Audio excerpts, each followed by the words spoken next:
ভারতবর্ষে চা উৎপাদন রাজ্যগুলির মধ্যে ত্রিপুরা পঞ্চম স্থানে রয়েছে। পশ্চিমবঙ্গ, আসাম, তামিলনাড়ু ও কেরালার পরই ত্রিপুরার অবস্থান। ত্রিপুরা রাজ্যে প্রতি বছর প্রায় 90 লক্ষ কেজি চা উৎপাদন হয়। এই উৎপাদিত চায়ের একটা অংশ সাধারণত বিক্রি হয় রাজ্যের বিভিন্ন বাজারে এবং একটা বড় অংশ বিক্রি হয় রাজ্যের বাইরে, অর্থাৎ কলকাতা কিংবা গুয়াহাটি নিলাম বাজারে। এতে করে ওই জায়গায় চায়ের পরিবহন এবং গুদামজাত করতে বিশাল পরিমাণ অর্থরাশি খরচ হয়। এই বিষয়টির প্রতি লক্ষ্য রেখে বর্তমান রাজ্য সরকার একটি টিই অকশন সেন্টার স্থাপন করার সিদ্ধান্ত গ্রহণ করেছে। আগামী 14 মার্চ রাজধানীর গোর্খাবস্তি এলাকায় এই টিই অকশন সেন্টারের শিলান্যাস করবেন রাজ্যের মুখ্যমন্ত্রী ডক্টর মানিক সাহা। বুধবার রাজধানীর গোর্খাবস্তি স্থিত ত্রিপুরা চা উন্নয়ন নিগমের কার্যালয়ে সাংবাদিক সম্মেলন করে এই বিষয়ে বিস্তারিত জানান ত্রিপুরা চা উন্নয়ন নিগমের চেয়ারম্যান আইনজীবী সমীর রঞ্জন ঘোষ।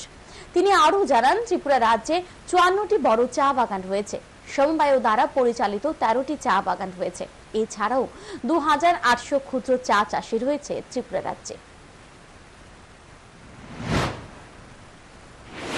রাজ্যে যাতে একটি টি অকশন চালু হয় তার জন্য প্রস্তাব রাখা হয় এবং সেই প্রস্তাব নীতি আয়োগের মাধ্যমে গৃহীত হয় এবং তারই ফলস্বরূপ আমাদের রাজ্যে ইতিমধ্যে আমাদের রাজ্যের মাননীয় মুখ্য সচিবের কাছে আমাদের চিঠি আসে। আমরা একটা সবুজ সংকেত পাই যে রাজ্যে টি অকশন সেন্টার যেটা চালু করার ক্ষেত্রে কেন্দ্রীয় সরকারের সবুজ সংকেত আমাদের রাজ্য সরকার পায়।